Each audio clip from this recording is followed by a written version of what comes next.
She felt a firm push on her back, and before she could realize it, she was being dragged into the back of a van. "Let me go, please," she pleaded as tears streamed down her eyes. But her cries fell on deaf ears, and the van drove off to an unknown place, not knowing that social media would save her life someday. Once upon a time, there lived a girl named Bumi. She was a politician's daughter. Growing up as a politician's daughter is like living in a reality TV show. One day, a photographer jumped out at her after school and asked her how much she loved her parents. Bumi replied, "I love both of them," but Bumi jokingly said, "When mommy comes in for a kiss, it's like I'm being attacked by an octopus," and she smiled. But she was only 4 years old. Then she didn't know that what she said would be used against her mom on social media. When her mom saw them, she felt terrible, and Bumi suddenly realized that this must not be good. "I'm sorry, Mom. I didn't mean for this to happen," Bumi apologized. "I know you don't, sweetheart," Bumi's mother replied. Sometimes people can be cruel, especially on social media. It's better to just avoid them. Growing up, Bumi realized the challenges that comes with her family's position. One day, while taking a stroll, Bumi saw an old woman afraid of crossing the road. She rushed to help her, but ended up getting a lot more than she bargained for. As soon as she handed over the woman's purse back to her, someone recorded it and posted, but they twisted it and made it look like she was stealing her purse. And just then, her father's political enemies used the video against her dad. Suddenly, her father started losing his supporters faster than expected. Bumi felt terrible, so she stayed away from social media. But as she entered high school, she noticed that Twitter, Instagram, and WhatsApp has become a big part of everyone's life. Even her best friend, Ada, was always on her phone, chatting with guys on social media. "Who are you talking to?" Bumi asked. "Oh wow, our soccer champion just sent me a friend request. I'm so cool. Should I accept or make him wait?" Ada replied. But Bumi couldn't help but feel a little bit of jealousy. She started thinking of using social media again because she was just stuck with her boring SIM card for texting and making calls only. All her friends ghosted her, which makes her so angry. But at least she had Ada, who never gets bored of her and always knew how to cheer her up. They made videos of themselves singing and having fun, and Ada posted the video on her Instagram without Bumi's permission, which made her really upset. "Relax, no one will see it," Ada shared her friend Bumi. "And no one is losing their minds over your silly skills." At some point, Bumi thought she was right because she only got a few comments, but it was still fun and addictive to read them. She was done playing the good angel role, and it was time to explore, so she created a new social media account with a different identity just to see the comments. Ada and Bumi continued to make silly videos, and they always played silly characters. But soon enough, Tope, the TikTok girl of their school, was furious when she had her friends gushing over Bumi video. She was so mad. "You think you are so cool with your little videos, Abi?" Tope confronted Bumi. "Don't you? What do you mean just stick to your own lane? Who made you queen, telling Bumi what to do? Just because you got no talent doesn't mean you got to bring others down." Sarah replied Tope, and they both laughed. Tope just rolled her eyes and walked away silently. But then, Bumi quickly put an end to their Instagram and TikTok war when Femi joined their school. Femi was just Augustine Abiola's son, the friend of Bumi's father. Immediately Femi stepped through the door and he had everyone's attention. He was smart, handsome, and had charming eyes that Tope was all too eager to have Femi. She was practically throwing herself at him. "Hey Femi, you are looking good today.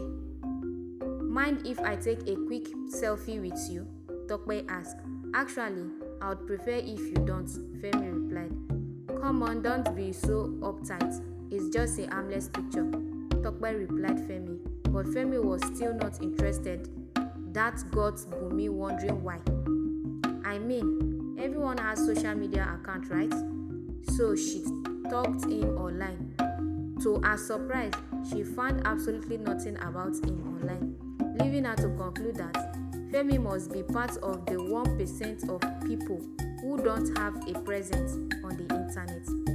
"I noticed you haven't been very active on Instagram lately," Bumi asked Femi.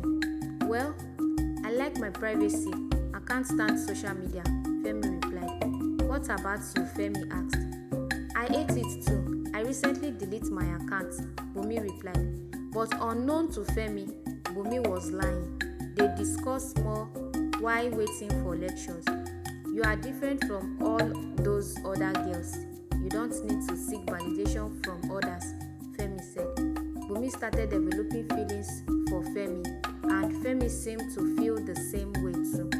They started spending more time together. Next, Bumi was expecting a romantic dinner, but instead, Femi invited her for them to take a walk around the school. At first, she felt down a little, but it turned out amazing as they spent the entire day walking with Femi. When they were making their way down, her foot slipped and she pretended to be in real trouble so that Femi could help her. So she stretched out her arms and closed her eyes, expecting Femi to scoop her up like in the movie. But instead, he ruined the moment by calling the rescue team to help her out. For the next few days, she was tossing and turning until one morning when she finally mustered up the courage to tell him how she felt as they sat on a hip top watching the sunset. She looked into his perfect eyes. "I need to tell you something," Bumi said. "Me too," Femi replied. "Okay, you first," Bumi said. He smiled and pulled her close to whisper in her ear, "You are the best thing that ever happened to me. I think I'm falling in love with you." Bumi felt her heart skip a bit, and she replied, "I'm falling for you too." So they shared their first kiss as the sun dipped below the horizon. They knew that their love was something special. Everything was perfect, and even their parents began to talk about them moving in together after graduation and getting married. The next day, at school, Bumi was more anxious than a squirrel on a highway as she couldn't find Femi and he didn't reply to her message the entire day. Not knowing that Tope, who was still jealous of their relationship, had other plans. "Have you seen Femi? I think he's avoiding me," Bumi asked Tope. "Sorry, what? I was too busy stalking my ex-new girlfriend on Instagram. You know, I always knew you were too basic for Femi. He needs someone who don't embarrass herself on social media all the time," Tope replied. And just like that, her worst fear was confirmed. Tope had shown Femi her silly videos. The bell rang. Tope and Bumi had a face-off. Bumi was ready to fight her if she had to, but thankfully Ada stepped in before she had to break out her hair-pulling skills. After her fight with Tope, Bumi stormed out of the school, and there Femi was, standing outside waiting for Bumi. As they got into his car, Femi turned to her, and his expression was colder. "Why didn't you tell me?" Femi asked. I was scared to lose you by telling you the truth, Bumi replied. I can't believe you lied to me, Femi said. I'm sorry. My parents are really upset. They saw the dance video and all the others. My dad is a politician and I can't have a girlfriend who is a social media sensation. But at that time, Bumi only had like 20 followers. She felt a lump in her throat as she realized what was happening. You are breaking up with me because of this? Bumi asked. I'm sorry, I don't know if I can go past that lie. And this whole social media thing is not my cup of tea, Femi replied. But we love each other. Can't we walk through this together? Bumi asked. I need to do what's best for my family. Please, Femi told Bumi. Don't do this. I will delete my account, Bumi cried. I'm sorry, Bumi. I need some time to think about things. But we can still be friends, Femi replied Bumi with a sad look. So she got out of the car and watched him drive away with his friends. As she walked home, she noticed a van following her. At first, she didn't think much of it, but then two men got out and dragged her into the van. She was terrified and confused, wondering what was happening as they drove to a secret location. She kept thinking it was a prank. Tope must have paid those guys to play a joke on me. Is this some kind of prank? Now seriously, if this is Tope's idea of a joke, tell her it's not funny, Bumi said, while terrified as the van stopped in the middle of nowhere. Then realized this was no prank, it was real and she was in trouble. Look, I don't know what you guys want, but all I have is some gum. But there was silence from the guys in the front of the van and she started to feel a little uneasy. Suddenly, the kidnapper hopped out and she had a dive tune. Hello? We got her already. They were asking for a ransom. Later, she heard the sound of footsteps approach the back of the van. She knew this was her chance to escape, so she embraced herself for what was to come. But then, she heard a familiar voice calling her. Bumi, are you in there? She couldn't believe it was Ada. She found me, or was she one of them? The back door opened and she saw Ada and Femi standing in front of her with a group of police officers behind them. Are you okay? I'm so sorry for what I said earlier. I can't ever lose you, Femi said. She nodded her head, saying me too. Overwhelmed to speak, Femi hugged her. Come on, guys. It's a serious situation. Stop giggling. What is happening here? How did you find me? Bumi asked. Social media, they replied. Tope was acting really well in school, like wearing sunglasses inside and being afraid of her own shadow. We got suspicious that she was hiding something. I checked her social media and saw that she had posted a vlog of herself walking, and that is when we saw you in the background of her video getting shoved into a van. We got the license plates of the van and gave the information to the police. You saved my life. Immediately, Bumi parents arrived by helicopter, like their own personal mission. It was impossibly hard to tell who was more relieved, she or them. Oh my dear, we were worried sick about you. Can't even imagine what you have been through. Your safety is our top priority, Bumi parents said.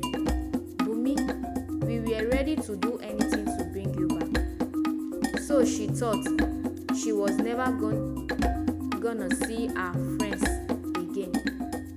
Bumi said, it's funny how something that almost ruined my life ended up saving it. social media caused so much drama in Bumi's life and almost cost her everything, including Femi. But without it, who knows how long it would have taken to find her. Just then, the police took the kidnappers into custody. You will pay for this. But something just don't feel right. The police stripped the bad guys at their belongings and choked hands with her dad. She quickly dialed the last number and saw her dad pull out his phone and drop the call. It was him. She was terrified that her own father planned her kidnapping. That night, her father admitted to it and asked for her forgiveness. I know it seems extreme, but it was the only way to win back my voters. If I lost the election, my opponents would have won and ruined everything that I have worked for, Bumi father pleaded. I don't care about losing, but people would have suffered. There would have been no social security, no free education, and no health insurance. I couldn't let that happen, he said to Bumi. But you put your political things ahead of your own daughter's safety, Bumi said. And if it was for good, why didn't you involve me in your plan? I could have helped you, or at least have been prepared for what was going to happen. Bumi father replied, I wish I could have involved you, but the plan involved highly confidential information. Even family members can accidentally leak information, and I couldn't take that risk. I truly believe that what I was doing was for the greater good. I instructed the fake kidnappers not to hurt you, and they didn't. And now that you are home, safe, I hope you can understand why I did this. As news of her kidnapping spread, the public empathy for her father grew. She knew his intentions were good, but his actions were wrong. Still, she had to forgive him. He was re-elected and made sure that everyone got what they deserve, better wages, and learned about the value of honesty and communication. They realized that sometimes people make mistakes, but forgiveness and understanding can bring healing and peace.